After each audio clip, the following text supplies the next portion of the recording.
It's the search for answers that has brought us here together today. My name is Eric Worre, and for almost 30 years I've been an entrepreneur, struggling at times, but ultimately succeeding. As a best-selling author, speaker, and business owner, I've spent my entire career helping millions of people around the world to become entrepreneurs. And I believe strongly that there is, in fact, a better way when it comes to how we make a living.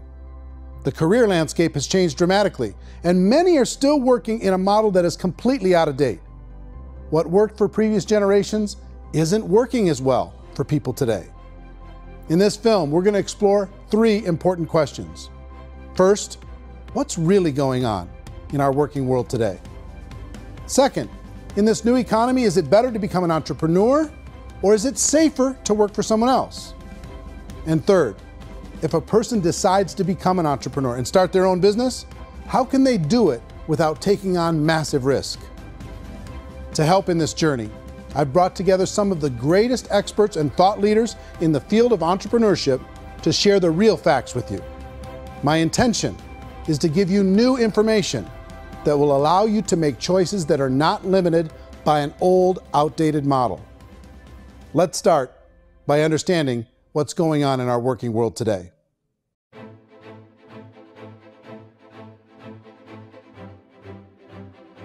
Let's look at unemployment. 30–40% of the people are honestly not working, but would be working. What our government does is if you haven't found a job in 6 months, we don't call you unemployed. We pretend you dropped out of the labor force. I've often said that unemployment, particularly structural unemployment, that's unemployment due to technological changes, is the first sign of economic growth. Think of it, 10 people live on an island. They go out every day and fish. One day, new technology shows up. A missionary brings them a net.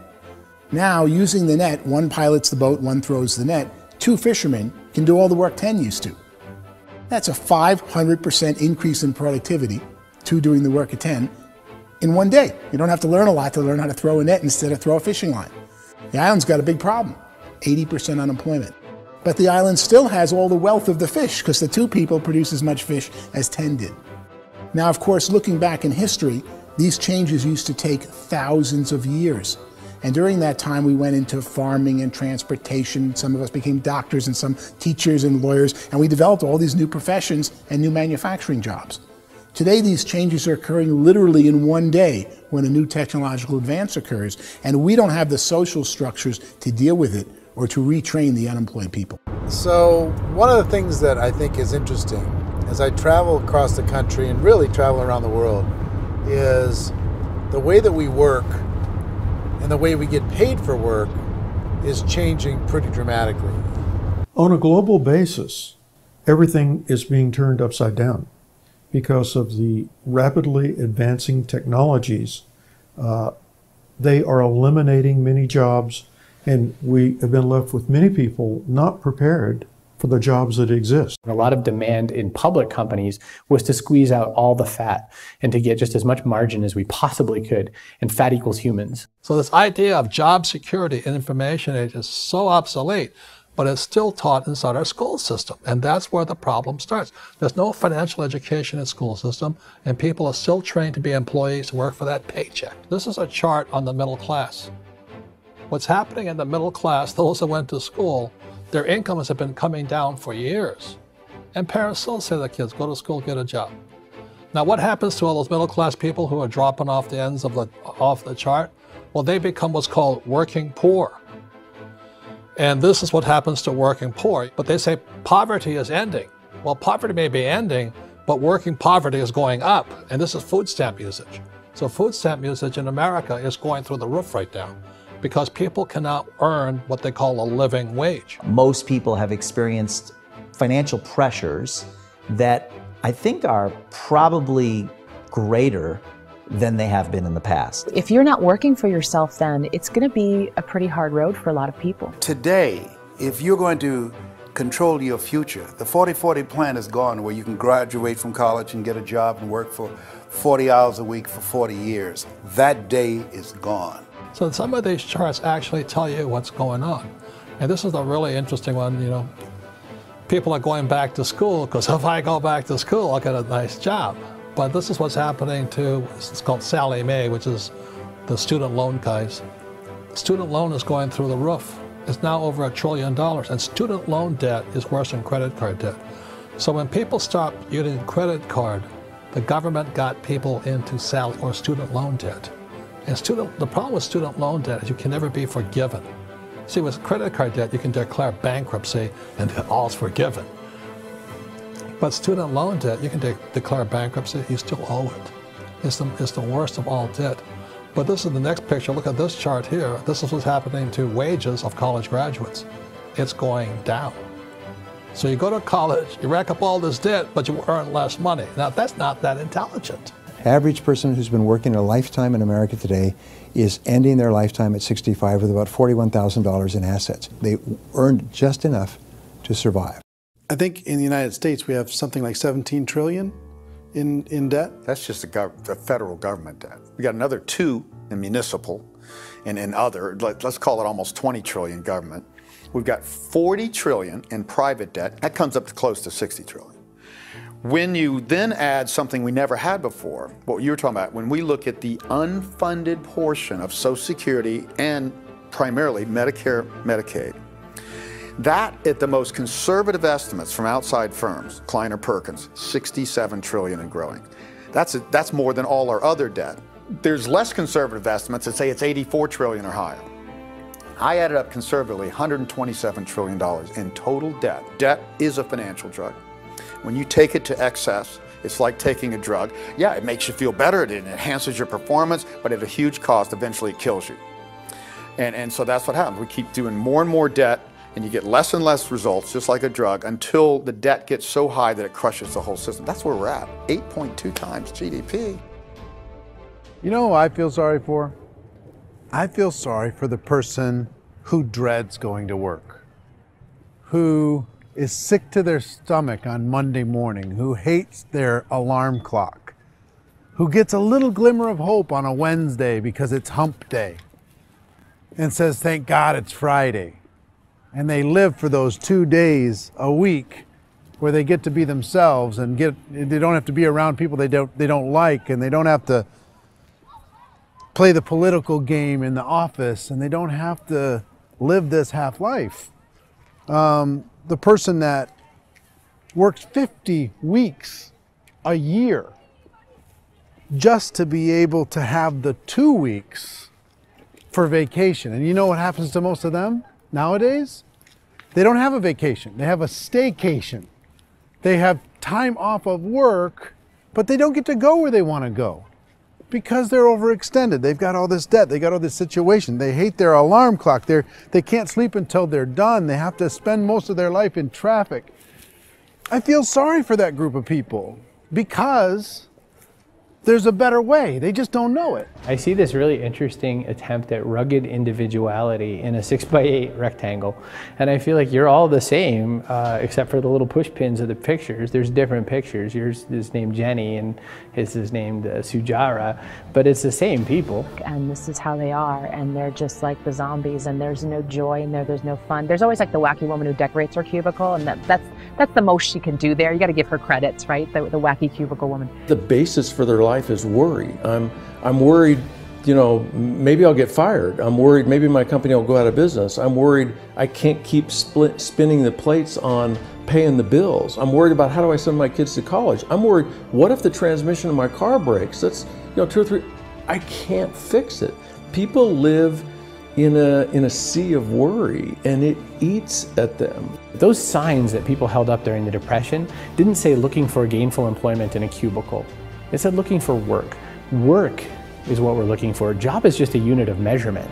Work is what we're going after. It's time to look in the mirror and say, it's not the economy, it's my economy. It's my little world of where I am. I need to improve. I'm not going to wait for the economy to come back, because frankly, the economy is doing great in this country.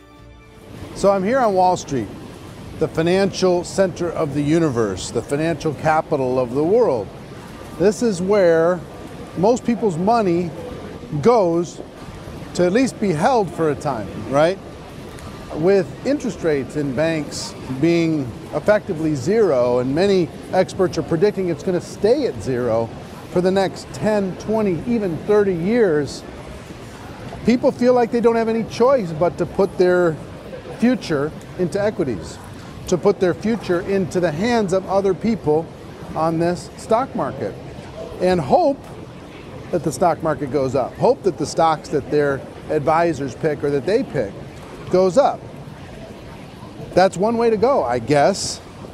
It's my personal belief that if you put your future into the hands of yourself, in other words, you have earning power by yourself, I think you're a better investment than these guys. I think you controlling your future is a better option than handing over your retirement to these guys. The average household income in the United States is approximately $50,000 a year, what they call the middle class. To reach the top 25% of income earners, you'd need to earn at least $90,000 a year.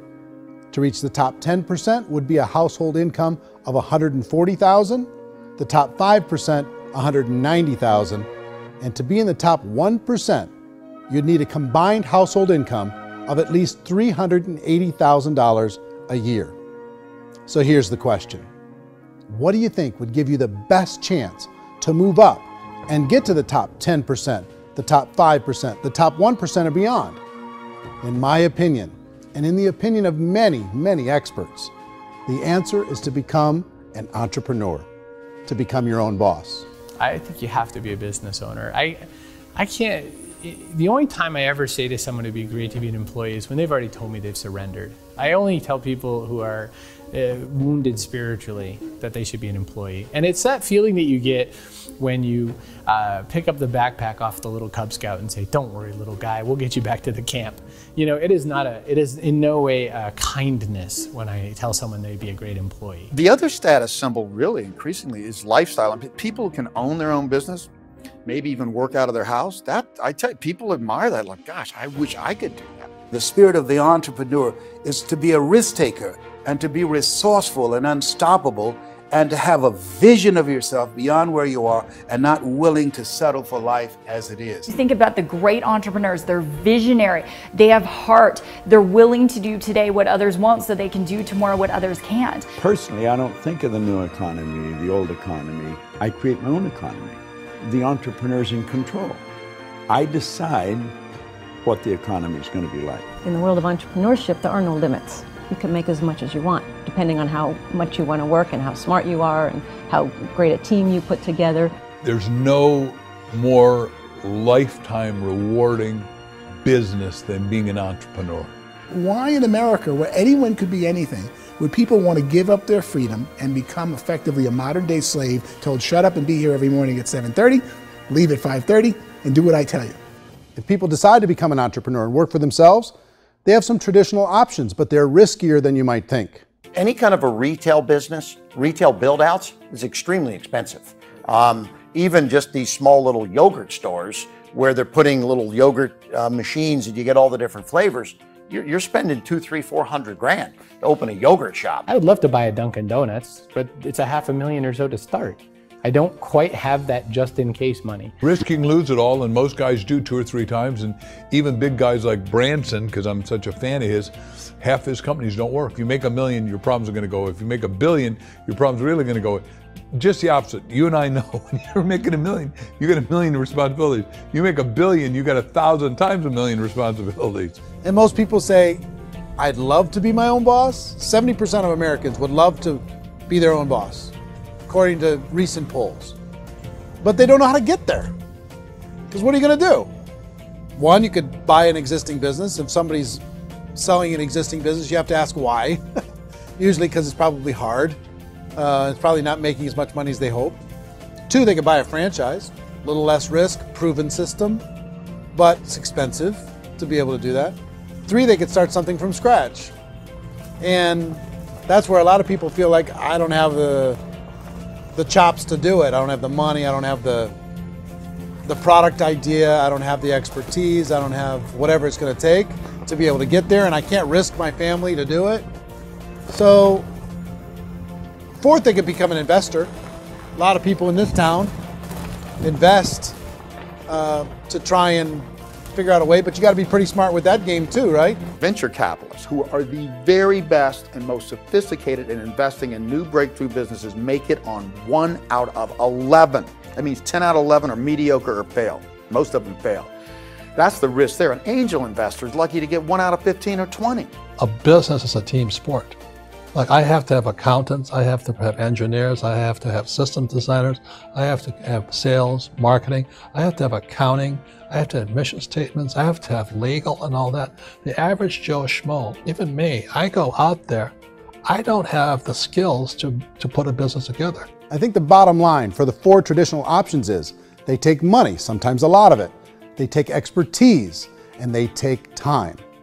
All of that adds up to just too much risk for most people. I bought a business from somebody else and it was a lot of work. And you start wondering, what did I just buy? Because I guess ultimately I own your email list and I just overpaid for it. People that start their own business, they spend a lot of money, they spend a lot of time, a lot of effort to get things started. And the more you invest on the upfront, the harder you typically work at it. I can tell you what the success rate is of a restaurant. What is it? They're crazy enough. About 90% of them fail. About 90%, in how quickly? Year less. Wow. And if we're talking non-franchise, we're talking franchise, Sure. That's totally different. Yeah. But our students aren't getting franchise restaurants. You gotta invest big money. Exactly. And with someone like McDonald's, you've had to work with the company for a long period of time, really know the To even have a business. chance at investing $1 million. Have a chance, and it's a slim chance. What if there was a way that you had all the proven aspects, the comfort aspects, and you could still control your own life? What if there was both? In other words, you didn't have to create everything from scratch. You didn't have to be a super leader. All you had to do, what if there was a proven product already? You didn't have to create the product. And there's a proven system already, proven training already. Everything except an employer. That was the only thing that you didn't have. Do you think more people would be open to working for themselves in that environment?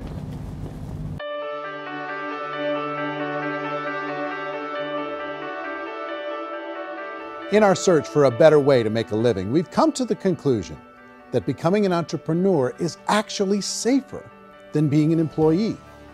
And through our look at the entrepreneurial options, one particular path kept coming up from expert after expert. And I think most people will find it surprising because it's certainly a non-traditional business model. That model is for people to start their own business and become an entrepreneur through the creation of a network marketing business. Some people call it direct selling because the product is being sold directly from the manufacturer to the end consumer, cutting out the middlemen. Other people call it multi-level marketing, or MLM, because there are multiple levels of commissions paid.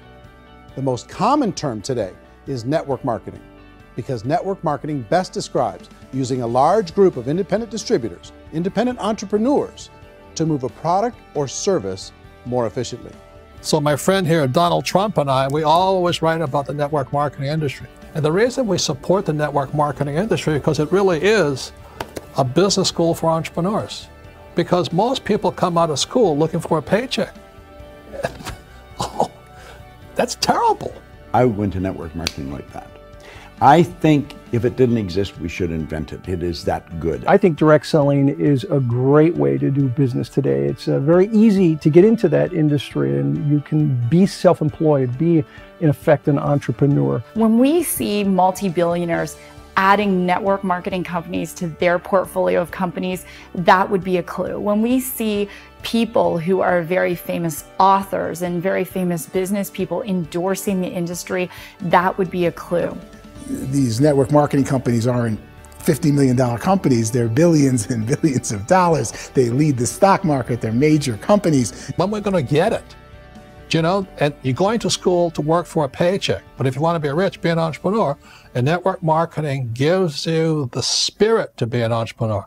A traditional company will spend up to 50% of their total revenue on marketing. Network marketing companies use a different approach. Instead of having all that extensive marketing expense, they utilize a network of independent distributors to do the marketing for them. Now, why do they do this? First, because word-of-mouth advertising is so much more effective today than traditional media advertising. Second, some products need to be explained or demonstrated and an independent salesperson can do that more effectively than an ad campaign. Third, it's completely efficient. The company only pays for the marketing of their product if a sale happens and not before. Imagine if Amazon allowed you to become an independent distributor and paid out 40% of its revenue to that distributor group. All you had to do as a distributor was recommend a product, and if a person bought it on Amazon, Amazon would take care of all the logistics and you'd get paid for bringing the customer. Now imagine you got paid for every purchase that customer made for the rest of their lives. Well, Amazon doesn't offer this option, but network marketing companies do. 85% of all buying decisions in our society are made as a result of word of mouth or reputation. We're recommending things to each other all the time. You know, who's your dentist? Who's your doctor? Who's your lawyer? What detergent, are you using? What legal system are you using? What product are you using? We're talking to each other about the things that we love anyway. When you go into a big box retailer, you're lucky if the clerk looks you in the eye, much less gives you any detailed or accurate information about what you're purchasing. So of course, this personal information, this education coming from a friend, a neighbor, a relative, or even a stranger, but one who has experience with the product is extraordinarily valuable. As a matter of fact, network marketing can educate consumers probably better than any other form of marketing. It certainly can do better than advertising, because advertising usually has a certain hype to it and you can only get limited information. So, network marketing trumps advertising. If you were a typical sales company and you wanted to sell $1 million a month worth of product, you might go find 100 superstar salespeople. The quota would be $10,000 a month. So network marketing as a distribution system just flips the numbers. So we use 10,000 happy, raving fans of a particular product, and we don't concern ourselves so much with how much product each one of them individually sells. If they sell just $100 or $200 a month, and there's 10,000 of them, you're selling $1 million to $2 million a month worth of product. And that's the best way I can explain how network marketing works. This is the marketing arm of the company. There's not money being wasted on bricks and mortar. There's not money being wasted on inventory that's sitting stagnant somewhere. There's not of employees standing around that don't have customers. These are people that are going to connect with customers. These companies allow people to become independent distributors for extremely low cost and with no minimum time or sales quota. Essentially, they own their own business and can provide as much or as little sales as they choose.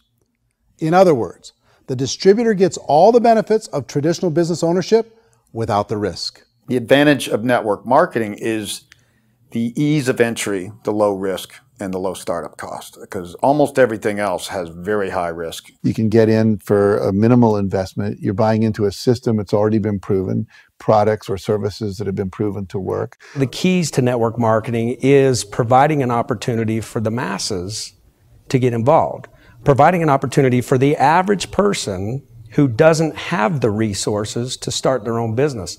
All of this so far is fairly straightforward, but network marketing offers another benefit, and it's this benefit that makes it so interesting for entrepreneurs. Network marketing allows a distributor to build their own network of other distributors and then compensates them on the sales created by that entire group. Direct selling is, at its base, very simple. It's the sale of a product or service to an individual on a face-to-face, one-on-one basis, just the way we're talking right now.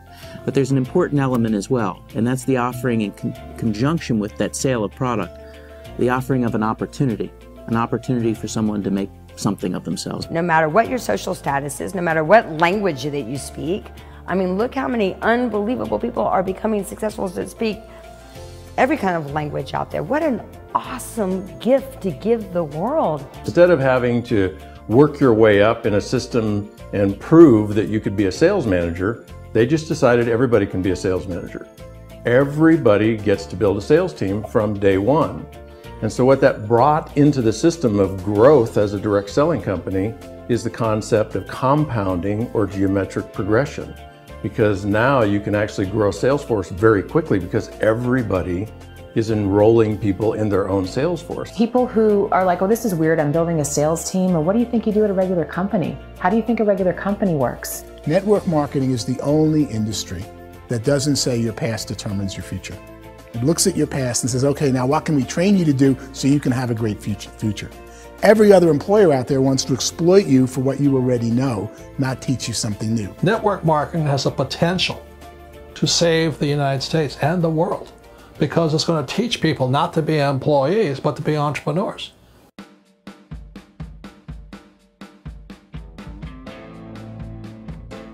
According to the Direct Selling Association, if you add up all the network marketing companies around the world, they combine to do over $178 billion a year in retail sales.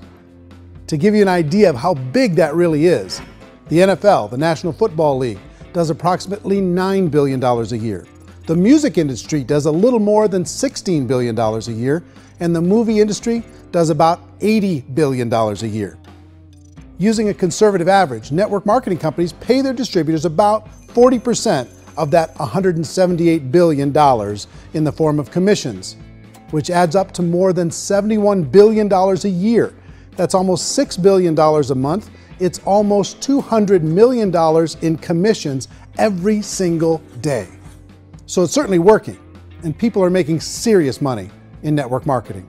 With the growth of the direct selling industry over the last 10, 15, 20 years, we've seen a broader understanding of the channel. We have seen more and more people getting involved in the business, so our penetration in the marketplace has increased, and thus the understanding in the marketplace of who we are has increased. And we've seen non-direct selling companies look at the direct selling model and say, something's going on there. People are making money, companies are being profitable, individuals are being motivated, product is being delivered to market. Maybe we should explore this. Some people think only the people at the top make money. Well, let's take a look at that as well. In the network marketing profession, there are roughly 500 people in the world who earn over $1 million a year. If you round that number up to $2 million a year, that adds up to about $1 billion a year. That takes the $71 billion paid out each year down to $70 billion. So where does the rest of the money go? The vast majority goes to part-time people making anywhere from a few $100s a month to many thousands of dollars a month. It goes to people who choose to make it a full-time career move and earning even more than that. Every day, people are using the money they earn through network marketing to pay off debt, have more fun, and improve the quality of their lives. Everyone I know in network marketing has been doing that since the 50s. They go to work when they want to go to work. They stop working when they want to take time with their children to have a leisurely breakfast and discuss issues and driving to school. They go back to work when they get home, wherever they're working out of. The biggest thing that I've seen is people that have become much happier in their life. MLM has probably made more millionaires of more people in more countries, and I've spoken to them in 67 countries, than any other single form of business, starting from nothing. If they have a choice between working a job for the next 10 years or working a network marketing business for the next 10 years, the result of working the network marketing business will be better. A lot of people within the industry go on and make this a career and do extremely well at it. Network marketing has been nothing but good for everyone I know that's been involved with it because they did it seriously and they played full out and they've been very successful. It's been a constant barrage of success stories and people showing off stuff that they got as a result of it. How many people are involved? Approximately 16 million Americans and 96 million people around the world are currently participating in network marketing. And in a recent poll, 82% of those people report a good, very good, or excellent experience with network marketing. So people are happy.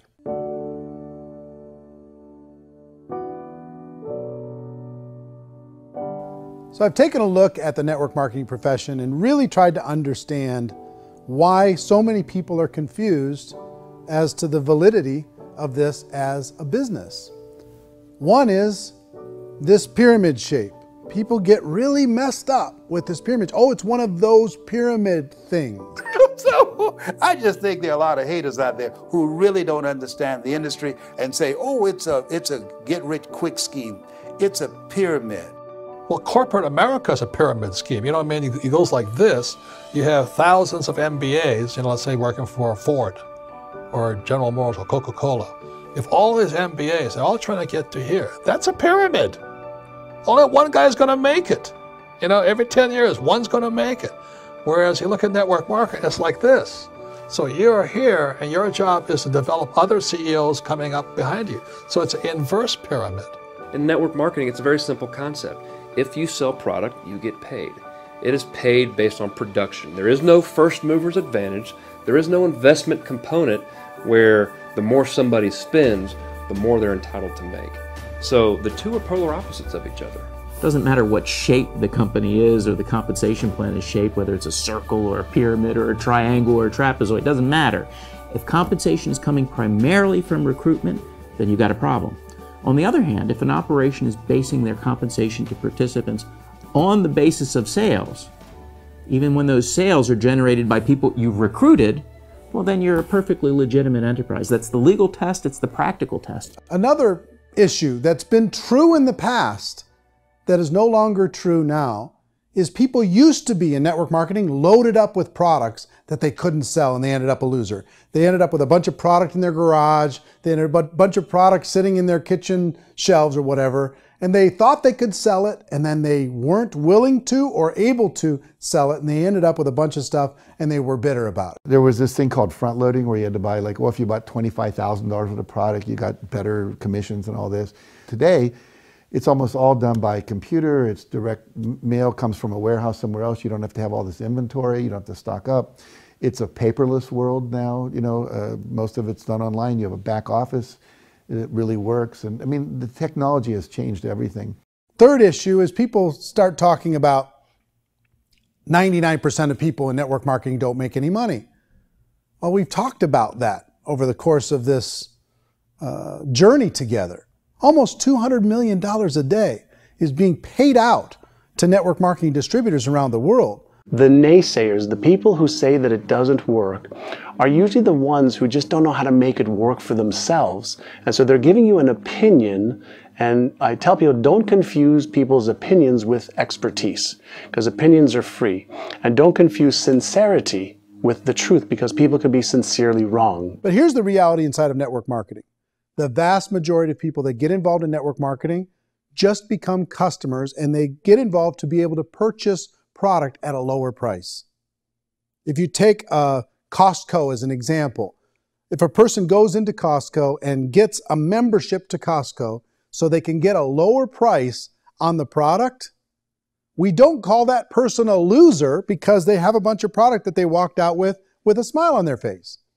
Yet when some people want to take a look at network marketing, they say, well, those people, they're just using the product and they aren't earning an income, so they must be a loser. They're not a loser, they're a happy customer.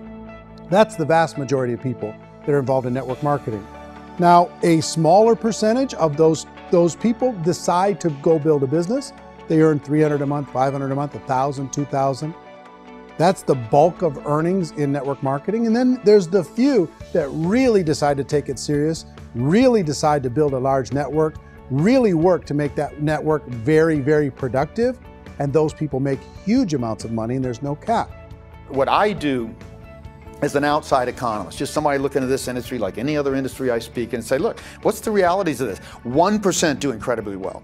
10% generate some additional income at pretty low risk and effort. That's not, and 90% of people roughly end up customers. One thing that I think is real when it comes to people's perceptions about network marketing is people put this, and distributors, I think, involved in network marketing have some responsibility for this.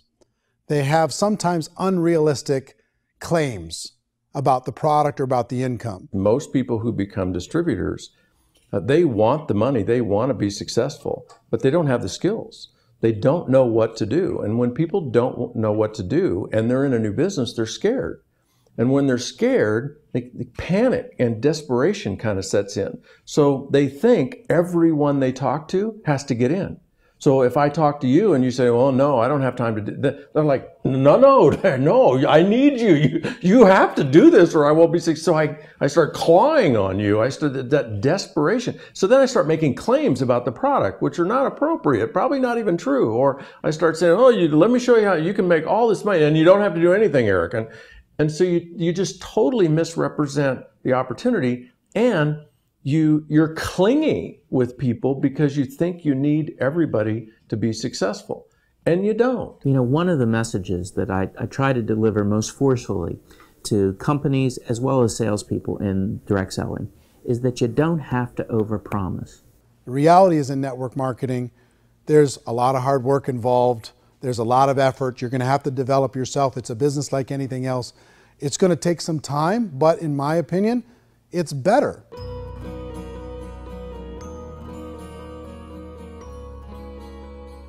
It's light years better for people starting today than it was even 5 years ago. I think it's more widely accepted now, and people understand it is a business. It is being an entrepreneur. It is being a business owner. Our belief system is based upon our evaluation of something, and frequently if we reevaluate a situation, our belief about that situation will change. The industry has changed and it's grown up. It's totally transformed. You've got young people today that have grown up with social media, and they understand networks. They understand how people are connected through technology, and they understand how money flows through those networks. So when they see network marketing, they don't see it the way their parents saw it. And we've all learned, the larger industry that you represent, has all learned from those mistakes and flaws and errors that have happened early on. Early algorithms didn't work the right way. That's all fixed. It's like when they design a computer program, they design the program, then they run it, and then they go back through and they debug it. The MLM industry has been debugged. This is the day of being virtual, being able to run a business from your mobile phone. I mean, it's incredible. Companies are getting smarter. They're implementing more consumer protections. They're implementing more compliance training. They're doing more with respect to product research. If you do get involved and you make purchases of inventory, even on a voluntary basis, if you decide that this business is not for you, you can leave and have that inventory repurchased by the company. There's no other business that offers that kind of protection on a voluntary, self-regulatory basis.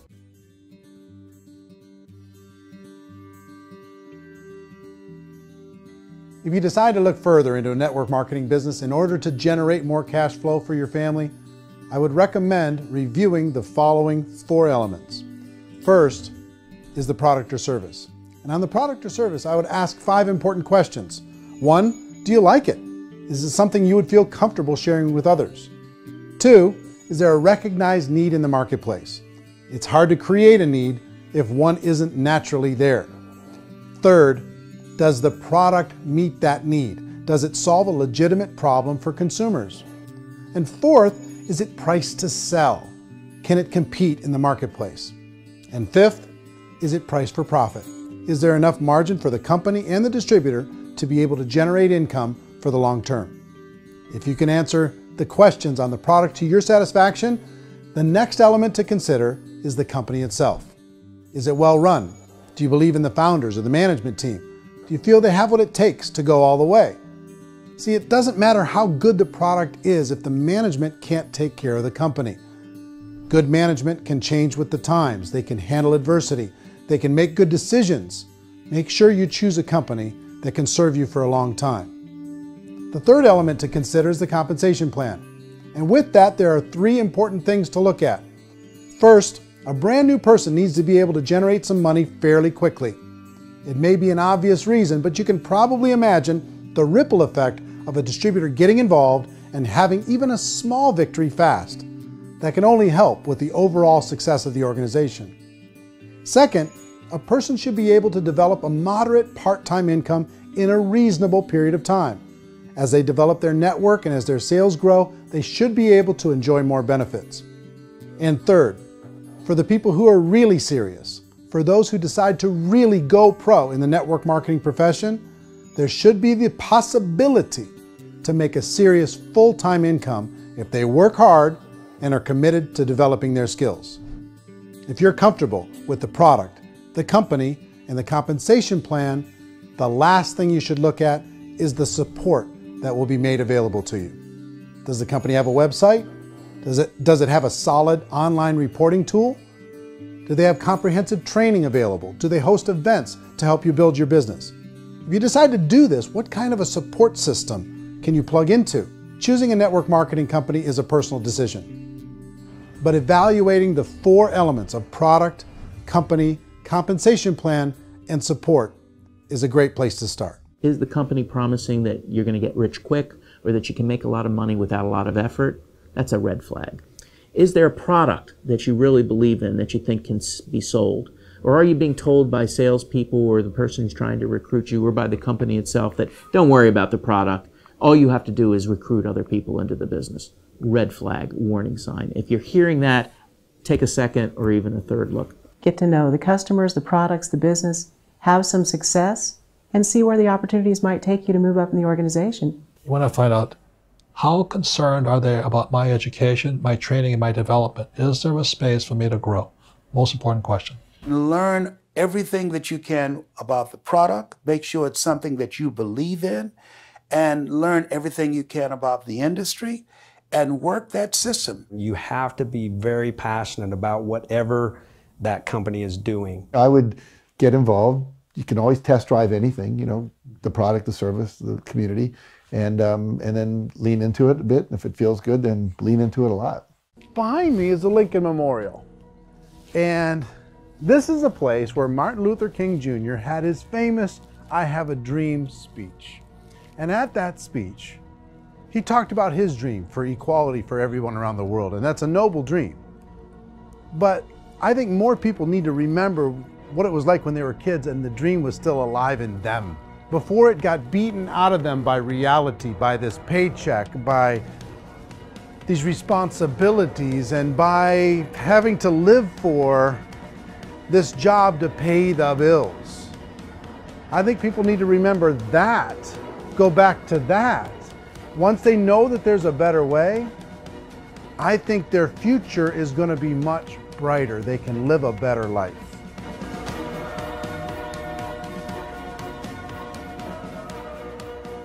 So if you're considering getting involved in a network marketing company, let me offer you just a few pieces of advice. First, network marketing isn't perfect. It's emotional, it's challenging. Like any entrepreneurial venture, it can have its up days and its down days.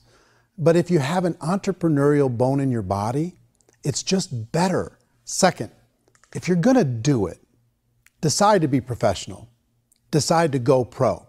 It's better to do that than just be this amateur sticking your toe in the water. Third, as any professional, you're going to have to learn some new skills. And I promise you, inside of the network marketing profession, they're not too difficult to learn. Fourth, like anything worthwhile, it's going to take some time. Don't expect that you're going to get to the finish line right out of the gate. And fifth, it's worth it. It's worth it to be able to take charge of your life again. It's worth it to be able to control your own financial situation. It's worth it for the people you're going to be able to spend time with. It's worth it for the things you're going to be able to see and the experiences you're going to be able to experience. It's worth it for the causes you're going to be able to contribute to, the lives you're going to be able to touch, the customers you're going to be able to help, the friendships you're going to be able to develop. I promise you, it's worth it. Remember, most people are searching for answers just like you are. But I do have to tell you the catch to network marketing. If there is a catch, if you want to understand this from an emotional point of view, people say, well, it sounds too good to be true. It's not, it's hard work. But here's the catch. Most people still don't understand it. So you're going to have to endure the loss of social esteem from ignorant people. The uneducated will think less of you. Now, if you can handle that, you're on your way. If that's going to destroy you, you know what? Entrepreneurship in general probably isn't in your future. If you can face that catch, you can become unstoppable. I want everyone to really contemplate this if they're not in network marketing. You're in a job, you probably have a mortgage, you have rent, you have debt, whatever's going on. You're in a prison.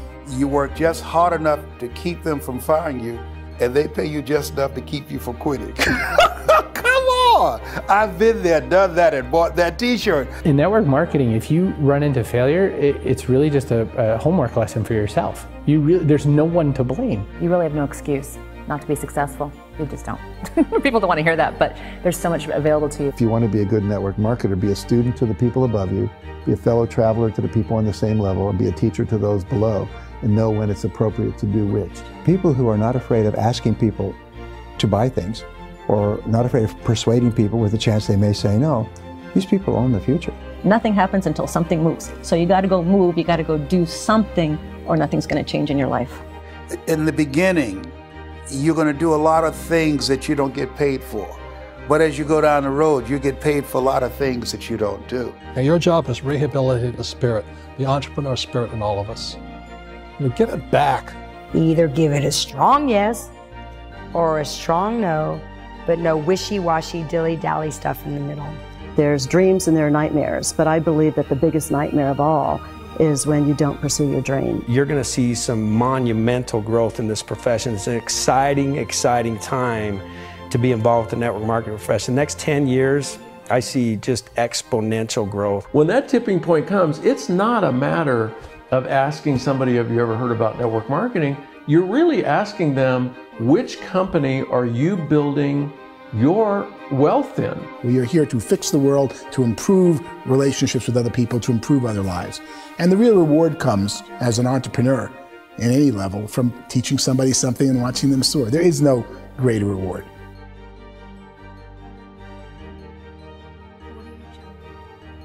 Life's too short to spend it living someone else's dream instead of your own. It's too short to spend it living at a fraction of your potential.